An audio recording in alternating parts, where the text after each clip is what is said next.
Bonsoir à tous, soyez les bienvenus dans le 18h Info de Télé Nantes. Dans l'actualité en Loire-Atlantique, ce mercredi, la filière des énergies marines renouvelables. Pour le Conseil régional, elle doit booster l'industrie. Problème, ses débuts sont timides pour l'instant, vous le verrez. Malgré la controverse, Pascal Bolo a été nommé président de la société qui gère le mine de Nantes, mais il a dû s'expliquer sur cette décision et le choix de Johanna Roland, vous l'entendrez tout à l'heure. Enfin, vous découvrirez dans ce journal le touch rugby, c'est un dérivé du sport au ballon ovale. Il est pratiqué à Nantes par plusieurs clubs, nous irons à leur rencontre dans quelques instants. Jusqu'à demain, jeudi, Nantes accueille donc Tétis, la grande convention internationale dédiée aux énergies marines renouvelables. Des entreprises de toute la France sont présentes, mais également beaucoup de Ligériens, car le Conseil régional veut faire des Pays de la Loire un territoire incontournable de développement des EMR. Mais cette nouvelle filière industrielle n'en est qu'à ses prémices et fonctionne pour l'instant au ralenti. Yannick Lenné. Parmi les 300 exposants, cette PME de Couéron qui fabrique des accessoires de levage. Il participe pour la première fois à cette convention internationale des énergies marines renouvelables, un marché auquel il croit. L'énergie marine renouvelable est un véritable marché qui va se développer. Il y a beaucoup de charges lourdes à transporter, à fabriquer et à installer en mer. Je pense que ça peut représenter 10 à 20% de notre chiffre d'affaires, peut-être plus. Aujourd'hui, c'est 1%, même pas. Et pour cause, la filière EMR en France est loin d'être à maturité. Les premiers parcs offshore ne verront pas le jour avant 2017-2019, même au large de la presqu'île guérandaise. Les commandes arrivent au compte-gouttes. Il a fallu 4 ans pour que Neopolia, le groupement d'industriels de Saint-Nazaire, signe son premier contrat EMR avec Alstom. Oui, 4 ans, c'est un peu long, c'est jamais assez rapide. Il y a des stades qu'il faut passer, des étapes qu'il faut passer. Aujourd'hui, on a abouti sur cette première affaire avec Alstom. C'est j'espère le point de départ à d'autres contrats que l'on pourra décrocher autant avec Alstom qu'avec STX, puisqu'on est partenaire avec ces deux gros donneurs d'ordre de la région. Oui. La filière craint aussi d'être ralentie dans son développement par les procédures administratives. Un parc éolien en mer, c'est une enquête publique et des dizaines de recours possibles. Ce matin, 5 régions, emmenées par les Pays de la Loire, ont signé un courrier pour demander à l'État des mesures urgentes de simplification. À Saint-Nazaire, le Sébastopol est parti pour 2 jours d'essai en mer. Le navire Mistral s'est arraché au quai nazérien tôt ce matin vers 5 h. C'est sa 3e sortie au large et le chantier en est maintenant aux finitions. Mais pour l'heure, toujours aucun accord entre la France et la Russie concernant la vente ou non du Vladivostok et du Sébastopol. Le ministre de la Défense Jean-Yves Le Drian l'a confirmé hier. Leur livraison est toujours bloquée par l'Elysée en raison de l'ingérence russe dans le conflit ukrainien. Selon une source proche du dossier cité par l'agence Reuters, la Russie réclamerait 1,163 milliard d'euros à la France pour l'annulation de ce contrat. À Nantes, Pascal Bolo a été élu ce mercredi à la présidence de la Sémine, la société qui gère le mine. Cette décision était attendue depuis plusieurs semaines, mais elle avait surtout provoqué la colère du maire de Rezé. Le socialiste Gérard Allard avait dénoncé la gouvernance de Johanna Roland. Il convoitait ce siège de président car le mine déménagera sur ses terres rezéennes en 2018. De son côté, le nouveau président a convoqué la presse ce matin face aux attaques. Il s'est défendu, Benoît Balti. Une tempête dans un verre d'eau, ce sont les mots de Pascal Bolo après la polémique autour de sa candidature à la présidence du Mine. Critiqué dans son propre camp par le maire de Rezé, l'intéressé tempère et justifie cette nomination. Les circonstances ont fait que j'étais le mieux à même de prendre la présidence de cette société d'économie mixte dans un contexte où le transfert du mine sur le site de la Brosse est un enjeu stratégique pour l'ensemble de l'agglomération. Le reste n'a pas beaucoup d'importance. Car le marché d'intérêt national doit quitter l'île de Nantes pour s'installer à Rezé d'ici 2018. Ce chantier, évalué à 70 millions d'euros, représente le plus gros investissement de la métropole pour les 5 années à venir. En tant que vice-président chargé des finances de Nantes Métropole, j'ai déjà entamé des discussions tout à fait importantes et qui conditionnent le coût final pour la collectivité de cette opération avec les opérateurs économiques du mine. Mais pour moi, c'est provisoire.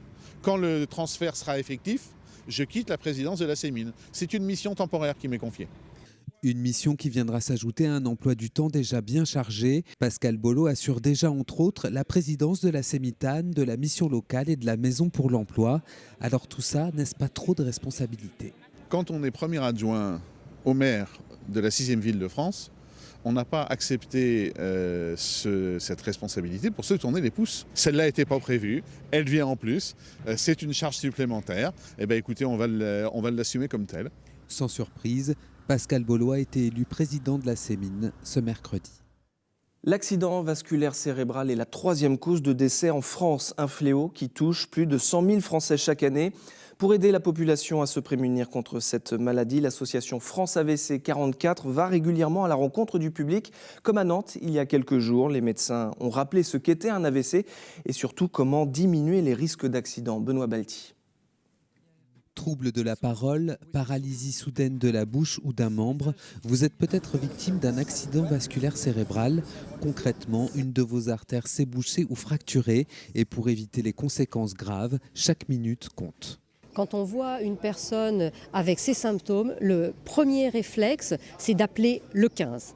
Appeler le 15 et noter surtout l'heure de survenue de l'accident. Parce que les médecins en auront besoin pour assurer une bonne prise en charge. Car les conséquences d'un AVC peuvent être lourdes, handicap, déclin intellectuel, voire décès. Malgré tout, si la prise en charge est rapide, les traitements sont efficaces. Il y a 2 types de prise en charge. Il y a le traitement médicamenteux qui est la fibrinolyse. Bon, ça, les médecins pourront vous en parler. Et puis, il y a l'autre traitement qui est la thrombectomie, où là, c'est une chirurgie interventionnelle qui va permettre d'aller chercher le caillot directement dans l'artère. Jeune ou moins jeune, personne n'est à l'abri d'un AVC. Cependant, quelques conseils préventifs sont recommandés. Surveiller sa tension, mais aussi réduire les mauvaises graisses alimentaires. Ne pas abuser des acides gras saturés. Alors donc les charcuteries essentiellement, le bœuf. Et actuellement, on privilégie beaucoup l'huile de colza, l'huile de noix et aussi les poissons gras comme le saumon, la sardine, le maquereau qui apportent beaucoup d'oméga 3. En France, 130 000 nouveaux cas d'AVC surviennent chaque année. Le touch rugby est l'un des petits frères du rugby à 15, mixte et sans impact. Au niveau international, la discipline a même sa Coupe du Monde. La France est la 7e nation du touch rugby, loin derrière les nations de l'hémisphère sud. À Nantes, ce sport est plutôt bien représenté avec 3 clubs qui le pratiquent. Ils organisent régulièrement des entraînements découvertes. Julien Herpin et Éric Egon. Jouer au rugby sans prendre de coups, c'est possible grâce au touch rugby. Les règles sont les mêmes, les passes se font en arrière, on aplatit dans la zone d'en-but, mais ici, pas de plaquage. C'est un jeu familial, hein. On peut jouer avec, c'est un jeu qui est mixte et on peut jouer avec des enfants aussi. Il n'y a aucun contact violent, donc je pense que c'est vraiment cet aspect familial et avec une petite pointe de tactique si on veut dedans, ce petit cocktail-là qui marche très bien. C'est pas trop violent justement comparé au vrai rugby. Et puis on peut jouer pas mal du coup en mixte et puis on communique beaucoup, c'est beaucoup plus basé sur la stratégie et puis la réflexion et essayer de faire tout dans l'action rapidement, quoi. Ça joue très vite, d'avancer, c'est un sport collectif, d'avancer tous ensemble pour marquer à l'essai, moi ça me plaît. Je préfère le touch qui est joué sur la vitesse que le contact au rugby. Le touch est en plein développement. En France, il y a plus de 35 clubs. Nantes en compte 3 pour environ 120 joueurs. Parmi eux, plusieurs internationaux qui reviennent tout juste de la Coupe du Monde qui s'est déroulée en Australie. En fait, il y a un gros gouffre par rapport à l'Australie. Donc là-bas, ça fait environ 30 ans qu'ils jouent. Donc ils attaquent en primaire et c'est vrai qu'il y a un fossé entre nous. On les a rencontrés à la dernière Coupe du Monde et c'est les champions du monde. Donc ça a été très difficile. Après, on a réussi à se placer 8e sur 16 équipes. On va dire qu'on progresse. Et pour l'anecdote, à la Coupe du Monde, la France s'est inclinée face à l'Australie 18-0. Touché coulé.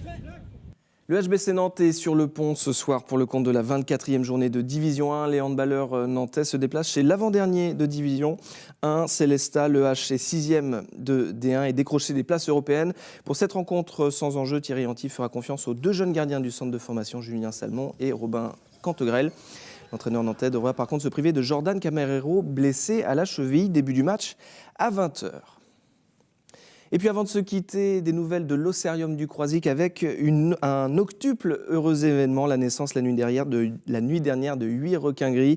Après 12 mois de gestation, la mère se porte bien, précisent les soigneurs. Elle s'appelle Milka et c'est la 2e fois qu'elle met bas à l'Océarium. Et c'est la fin de cette édition. Merci beaucoup de l'avoir suivi. Je vous souhaite une très bonne soirée sur notre chaîne et à demain.